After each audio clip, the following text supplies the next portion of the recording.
सभी दोस्तों का बहुत बहुत स्वागत है शिवानी मैम हिंदी साहित्य क्लासेस में। कैसे हैं आप सभी? आशा करती हूँ आप लोग बहुत अच्छे हैं, स्वस्थ हैं और अपने अपने एग्ज़ाम्स की तैयारी भी आप लोग बहुत अच्छे से कर रहे होंगे। तो आप सभी को पता ही है, हम जो है यूनिट 7 हिंदी कहानी से इम्पोर्टेंट MCQ सॉल्व कर रहे हैं। आज है प्रैक्टिस सेट 6। आज के प्रैक्टिस सेट में भी 30 प्रश्न होंगे जो मोस्ट इम्पोर्टेंट है आप सभी की परीक्षाओं के लिए। और आप लोग PDF की टेंशन नहीं लेना। PDF जो है मैं इकट्ठा सेंड कर दूँगी, यानी 2, 3, 4 जितने भी प्रैक्टिस सेट में करा रही हूँ हिंदी कहानी से, इसका जो है मैं इकट्ठे प्रैक्टिस सेट सेंड कर दूंगी आंसर के साथ, ताकि आप लोगों को जो है रिवीजन करने में कोई दिक्कत ना हो। ठीक है, इसीलिए मैंने कल सेंड नहीं किया। ठीक है ना? तो चलिए क्लास स्टार्ट करते हैं। पूरे प्रश्नों को आप लोग सॉल्व करिएगा। कुछ नए प्रश्न भी हैं आज के प्रैक्टिस सेट में। ठीक है, तो पूरे 30 प्रश्नों को ज़रूर सॉल्व कीजिएगा आप सभी।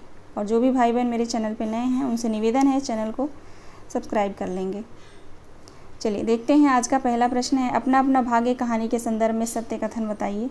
ऑप्शन ए है, यह कहानी सामाजिक भेदभाव, विषमता एवं पराधीनता को दिखाती है। ऑप्शन बी है, यह कहानी भाग्यवादी विचारों का समर्थन करती है। ऑप्शन सी है, इस कहानी में 2 वकील मित्र हैं, इन्हीं में से एक लड़के को नौकरी पर रखता है। ऑप्शन डी है, यह एक विचार प्रधान कहानी है। ऑप्शन ई है, पहाड़ों के सौंदर्य बोध को उजागर करती है, यानी यह कहानी पहाड़ों के सौंदर्य बोध को उजागर करती है। राइट आंसर क्या होगा? केवल A, B, D सही होगा, या A, D, E, या केवल B, C, D? Right answer क्या होगा क्वेश्चन नंबर 1 का?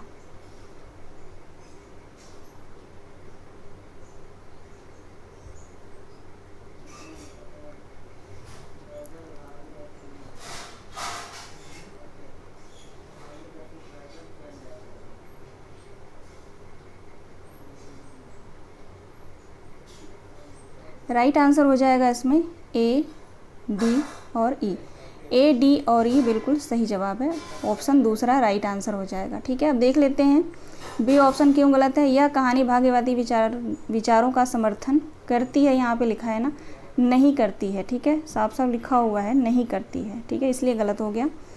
ऑप्शन सी देखेंगे क्यों गलत है। इस कहानी में 2 वकील मित्र हैं, इन्हीं में से एक लड़के को नौकरी पर रखता है। नौकरी पर नहीं रखता है। ठीक है, नहीं रखता है। ये कहाँ रखता है? जब बोलता है लेखक का मित्र उसको नौकरी पर रखने के लिए, तो वो जो है ऑब्जेक्शन उठाता है कि ऐसे हम कैसे किसी भी लड़के को रख लें।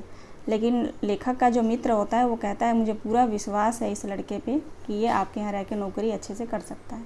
ठीक है, आप लोगों ने कहानी पढ़ा ही होगा, तो इसलिए ये ऑप्शन दोनों गलत हो जाएगा। Right answer option A, D और E बिल्कुल सही है। ठीक है, दूसरा ऑप्शन राइट आंसर होगा। क्वेश्चन नंबर 2 देखेंगे, अपना अपना भाग्य कहानी में पहाड़ी लड़का कितने वर्ष का रहता है? जो पहाड़ी लड़का रहता है कितने वर्ष का रहता है? ठीक है, इस कहानी में जो है 2 लड़के होते हैं। ठीक है, एक पहाड़ी लड़का, उसका गांव का भी एक लड़का होता है। ठीक है, अगर पूछा जाए तो आप लोग ध्यान रखिएगा, 2 लड़के होते हैं, लेकिन मुख्य जो है ये पहाड़ी लड़का होता है ना। क्वेश्चन नंबर 2 10 वर्ष का होता है। ठीक है, राइट आंसर ऑप्शन ए होगा। तीसरा प्रश्न देखेंगे, यह संसार है यार, मैंने स्वार्थ की फिलॉसफी सुनाई, चलो पहले बिस्तर में गर्म हो ले फिर किसी और की चिंता करना। यह कथन किस कहानी से है? आकाशदीप, अपना अपना भाग्य, परिंदे, अमृतसर आ गया। मोस्ट इम्पॉर्टेंट कथन है ये। ठीक है, इम्पोर्टेंट कथन है, आप लोग ध्यान रखेंगे। राइट आंसर हो जाएगा अपना अपना भाग्य। अपना अपना भाग्य किसकी कहानी है? जैनेंद्र की कहानी है। ठीक है, संवाद शैली में लिखा गया है कहानी।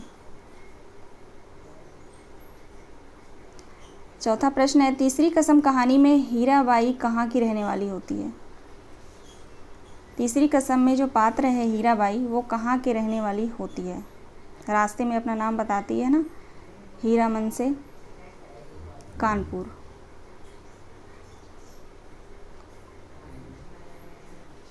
पांचवा प्रश्न है, तीसरी कसम कहानी में किस धाम का उल्लेख है? ठीक है, एक मतलब मोस्ट इम्पॉर्टेंट पॉइंट्स को मैंने उठाया है ताकि पूछ सकता है। ऐसे 1 लाइनर करके तो नहीं पूछेगा एनटीए, पूछेगा तो कथनों में ही पूछेगा। ठीक है, तो आप लोग जो है इन एक एक पॉइंट को आप लोग ध्यान रखिएगा कि भूले ना। तीसरी कसम कहानी में किस धाम का उल्लेख है? जगन्नाथ धाम, ऑप्शन सी। अगला प्रश्न है, सुमेलित करना है। एक तरफ कथन दिए गए हैं और एक तरफ कहानी दी गई है, ठीक है। एक तरफ कथन है, एक तरफ कहानी। कौन सा कथन किस कहानी से है ये हम देखेंगे।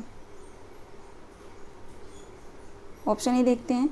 मानव दुनिया में बेहयाई ढकने के लिए प्रकृति ने शव के लिए सफ़ेद ठंडे कफन का प्रबंध कर दिया था, ठीक है। ये जो है किस कहानी का कथन है? तो अपना अपना भाग्य कहानी से है और मोस्ट इम्पॉर्टेंट है ये। अगर अपना अपना भाग्य कहानी से अगर कथन को उठाया तो इसको ज़रूर पूछा जा सकता है, ठीक है ना। तो इसको आप लोग ध्यान रखिएगा। और पूरी कहानी के जो है लास्ट में जब लड़का मर जाता है ठंड से, तो वहीं पे ये जो है लेखक द्वारा कहा गया है। ऑप्शन बी है, छोड़ दो जब तुम्हारा कलेजा ही स्थिर नहीं होता तो क्या होगा। यह जो है लाल पान की बेगम कहानी से है कथन, ठीक है। ऑप्शन सी देखेंगे। मैं तो रोज़ ही ऐसी बातें सुनती हूँ, रोज़ ही होगा, ठीक है। मैं तो रोज़ ही ऐसी बातें सुनती हूँ, अब कोई मर मुर जाए तो ख्याल नहीं आता। यह जो है गैंग्रीन कहानी से है ना। ऑप्शन डी देखेंगे। दुख तकलीफ़ के वक्त ही आदमी के काम नहीं आया तो बेकार है। यह किस कहानी से है? तो ये जो है कोसी के घटवार कहानी से ही है। राइट आंसर हो जाएगा 3, 1, 2, 4। ऑप्शन 1 जो है सही होगा, 3, 1, 2, 4, ठीक है। चलिए आगे बढ़ते हैं। अगला प्रश्न है, तीसरी कसम कहानी में हीरामन कितने साल से गाड़ी हाँकता है या गाड़ी चलाता है? 30 साल, 1 साल, 20 साल, 10 साल, बताइए। तीसरी कसम कहानी में हीरामन कितने साल से गाड़ी हाँकता है?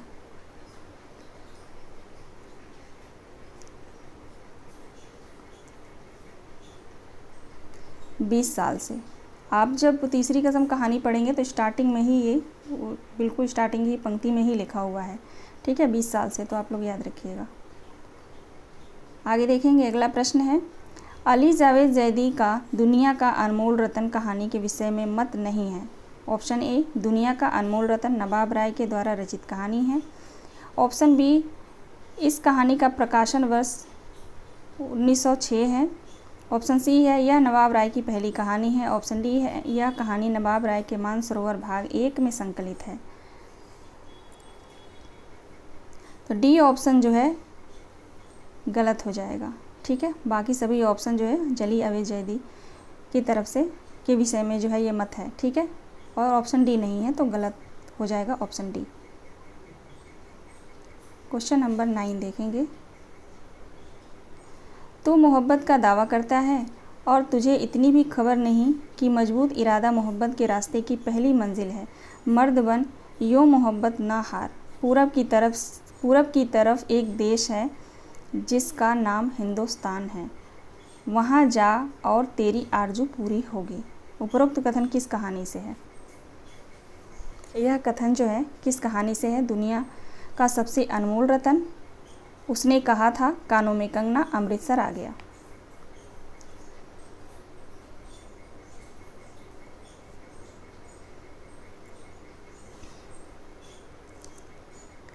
राइट आंसर क्या होगा? ऑप्शन ए, दुनिया का सबसे अनमोल रतन कहानी से जो है ये कथन है। और किसका है? तो बुजुर्ग का है, ठीक है, बुजुर्ग का, ठीक है। ये कथन जिसका है इसका नाम आप लोग याद रखिएगा। पात्र है ये दुनिया का सबसे अनमोल रतन कहानी से। अगला प्रश्न है, चढ़ा नशा उतर पड़ा, सारी बातें सूझ गई, आँखों पर की पट्टी खुल पड़ी, लेकिन है, और कुछ टाइपिंग मिस्टेक, 1 मिनट रुक जाइए। चढ़ा नशा उतर पड़ा, सारी बातें सूझ गई, आँखों की पट्टी खुल पड़ी, खुली भी है, ये हटा दीजिए, ठीक है। खुली भी है तो उसी समय जब जीवन में केवल अंधकार ही रह गया। यह संवाद जो है किस कहानी से है? Question number 10। राइट आंसर क्या होगा? चढ़ा नशा उतर गया, सारी बातें सूझ गई, आंखों की पट्टी खुल पड़ी, खुली भी तो उसी समय जब जीवन में केवल अंधकार ही रह गया। ये किस कहानी से है संवाद? उसने कहा था, ठीक है, उसने कहा था कहानी से है। इसको सुमेलित करना है। एक तरफ जो है कहानी दी गई है और एक तरफ पत्रिकाएं दी गई हैं। कौन सी कहानी किस पत्रिका में है ये बताना है। राइट आंसर क्या होगा क्वेश्चन नंबर 11 का? चलिए देखते हैं। उसने कहा था किस पत्रिका में प्रकाशित हुआ था? तो सरस्वती पत्रिका में। कानों में कंगना इंदु पत्रिका में। दुनिया का सबसे अनमोल रतन ज़माना पत्रिका में। ईदगाह कहानी चांद पत्रिका में। 2, 1, 4, 3। दूसरा ऑप्शन बिल्कुल सही होगा, ठीक है।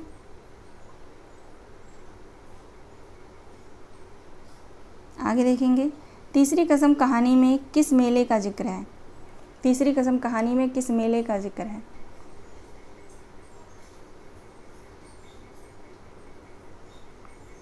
चंपानगर मेला, ठीक है, चंपानगर मेला। तीसरी कसम कहानी में हीराबाई किस नौटंकी कंपनी में काम करती थी? आगरा नौटंकी कंपनी, मथुरा नौटंकी कंपनी, बलरामपुर नौटंकी कंपनी या सिंधिया नौटंकी कंपनी? बताइए राइट आंसर क्या होगा? हीराबाई किस नौटंकी कंपनी में काम करती थी? तो मथुरा नौटंकी कंपनी। आगे देखते हैं। अगला प्रश्न है, तीसरी कसम कहानी में हीरामन कितने साल का रहता है? तीसरी कसम कहानी में हीरामन कितने साल का रहता है? यहाँ से जो प्रश्न मैंने पहले जो प्रैक्टिस करा चुकी हूँ ना, उन सब में जो है इस तीसरी कसम कहानी से जो है मैंने प्रश्नों को नहीं लिया था, ठीक है। तो ज़्यादा मैंने कोशिश किया है जो प्रश्न नहीं ले पाई हूँ उन प्रश्नों को मैं सॉल्व करा दूँ। बाकी फिर भी अगर छूट जाता है तो मैराथन क्लास जब लूँगी तो उसमें सारा सॉल्व करा दूँगी, ठीक है। क्वेश्चन नंबर 14 का राइट आंसर हो जाएगा 40 साल का रहता है। आगे देखेंगे अगला प्रश्न। जय मैया सरस्वती अर्जी करत बानी हमरा पर होखू सहाई है मैया, हमरा पर होखू सहाय। उपरोक्त वंदना गीत किस कहानी से है? आप सभी को बताना ये वंदना गीत है किस कहानी से है? तीसरी कसम, कानों में कंगना, राजा निर्बंसिया, उसने कहा था। बहुत महत्वपूर्ण है, ठीक है। जय मैया सरस्वती अर्जी करत बानी हमरा पर होखू सहाय है मैया, हमरा पर होखू सहाय। वंदना गीत है ये किस कहानी से है? तीसरी कसम कहानी से है, ठीक है। तीसरी कसम कहानी में जो जितने भी गीत हैं आप लोग एक बार उसको पढ़ लीजिएगा। क्वेश्चन नंबर 16 देखेंगे। अपना अपना भाग्य कहानी में लेखक अपने मित्र के साथ कहाँ पर बैठा रहता है? इलाहाबाद के किसी सड़क पर, नैनीताल के किसी सड़क पर, आगरा के किसी सड़क पर, नेपाल के किसी सड़क पर?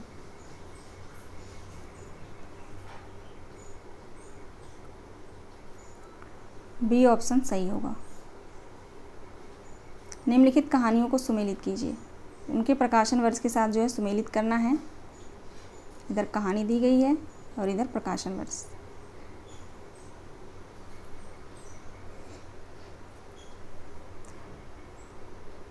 ये एक ही लेखिका की जो है लेखिका कहानीकार की जो है कहानियाँ हैं ये सभी, है ना।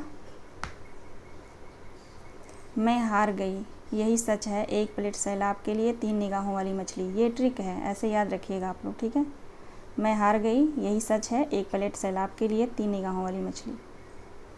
3 निगाहों की एक मछली कह रही हूँ, सॉरी, 3 निगाहों की एक तस्वीर। मैं हार गई, इसका प्रकाशन वर्ष है 1957। 3 निगाहों की एक तस्वीर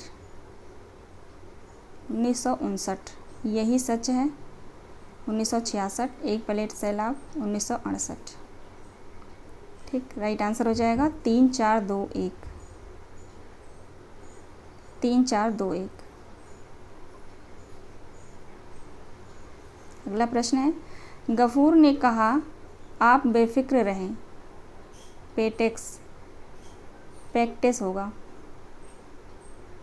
गफूर ने कहा बेफिक्र रहें, पैक्टेस होगा। ठीक है, पैक्टेस। मैं अपने मकान यानी पत्नी को भी भेज दूंगा खिदमत के लिए। किस कहानी की पंक्ति है? कानों में कंगना, इंस्पेक्टर मातादीन चांद पर, राही, राजा निर्बंसिया। गफूर किस कहानी का पात्र है? गफूर मातादीन चांद पर, इंस्पेक्टर मातादीन चांद पर। राइट आंसर हो जाएगा ऑप्शन बी। कोसी का घटवार कहानी में गोसाई कितना आटा लक्ष्मा के आटे में मिला देता है? कोसी का घटवार कहानी में गोसाई कितना आटा लक्ष्मा के आटे में मिला देता है? 1 सेर आटा, 3 सेर आटा, 5 सेर या 2-2.5 सेर? जब उसको पैसे देता लेने से मना कर देती है तब जो है वो आटा उसके आटे में मिला देता है। 2-2.5 सेर, है ना? 2-2.5 सेर। राइट आंसर ऑप्शन डी हो जाएगा। अगला प्रश्न है, अमृतसर आ गया कहानी में दुबला बाबू नामक पात्र लेखक को कहाँ का प्रतीत होता है? पेशावर का। क्वेश्चन नंबर 21 देखेंगे। मैं मन ही मन बड़ा खुश था क्योंकि मैं दिल्ली में होने वाला स्वतंत्रता दिवस समारोह देखने जा रहा था। अमृतसर आ गया है कहानी के संदर्भ में यह कथन किसका है? पठान का, दुबला बाबू का, लेखक का, इनमें से कोई नहीं।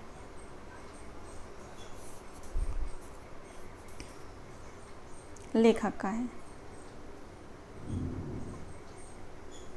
लेखक का है और महत्वपूर्ण कथन है ये, आप लोग यहाँ से याद रखिएगा। मैं मन ही मन खुश था क्योंकि मैं दिल्ली में होने वाला स्वतंत्रता समारोह देखने जा रहा था। तो पूछा जा सकता है, ठीक है, कि किस शहर में जो है स्वतंत्रता दिवस समारोह देखने लेखक जा रहा है। ठीक है, अमृतसर आ गया कहानी में। आगे देखेंगे। एक और पाकिस्तान बन जाने का जोश था तो दूसरी ओर हिंदुस्तान को आज़ाद हो जाने का जोश। जगह जगह पर दंगे हो रहे थे और यौम-ए-आज़ादी की तैयारियां भी चल रही थीं। किस कहानी का अंश है? सिक्का बदल गया, अमृतसर आ गया, राजा निर्बंसिया, इनमें से कोई नहीं।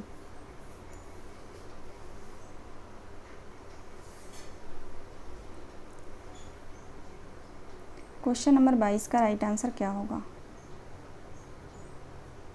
आप लोगों ने आंसर लगा लिया होगा, है ना? अमृतसर आ गया। अगला प्रश्न है, शहर आ गया है, वह फिर ऊंची आवाज़ में चिल्लाया अमृतसर आ गया है। किसका कथन है? किसने कहा शहर आ गया है, फिर ऊंची आवाज़ में चिल्लाता है अमृतसर आ गया? दुबला बाबू।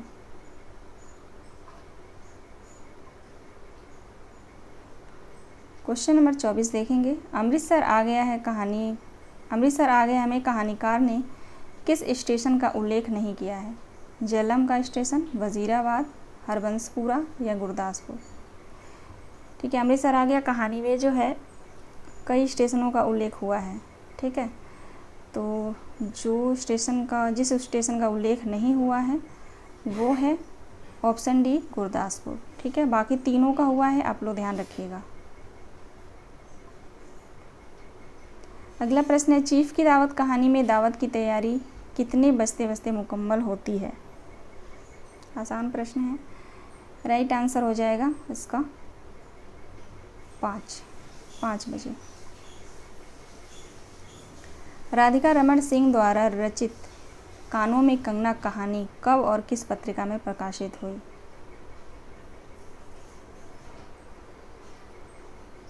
राइट आंसर क्या होगा क्वेश्चन नंबर 26 का?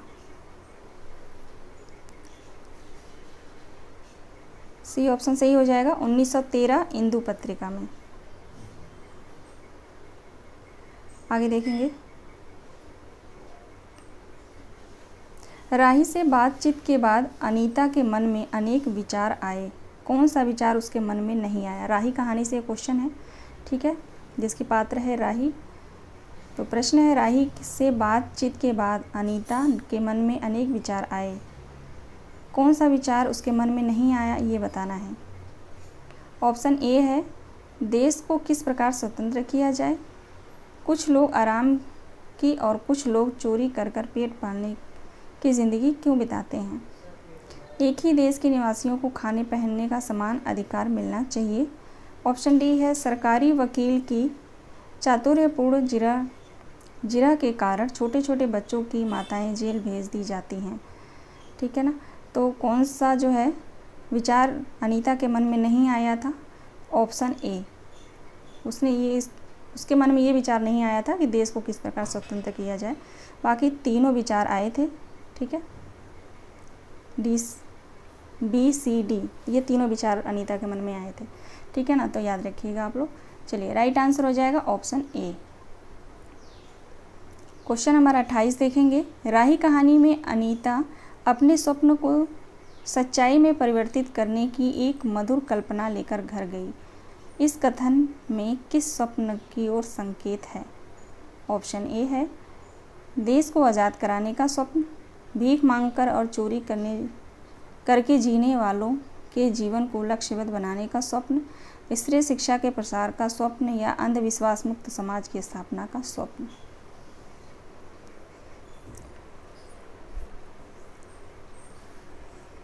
राइट आंसर हो जाएगा ऑप्शन बी, भीख मांगकर और चोरी करके जीने वालों के जीवन को लक्ष्यबद्ध बनाने का स्वप्न, ठीक है। 28 का बी आंसर राइट हो जाएगा। क्वेश्चन नंबर 29 देखेंगे। दिलफिगार निम्नलिखित में से कौन सी अनमोल चीज़ लेकर नहीं आया? दिलफिगार निम्नलिखित में से कौन सी अनमोल चीज़ लेकर नहीं आया? दुनिया का अनमोल रतन कहानी से है, ठीक है। तो वतन का मिट्टी लेकर नहीं आता, बाकी काले चोर का आंसू लाता है, शौहर की चिता में भस्म होती मासूका की चिता की राख लाता है, और देशभक्ति के खून के कतरे लाता है, ठीक है। नहीं पूछा गया है तो राइट आंसर ऑप्शन सी होगा।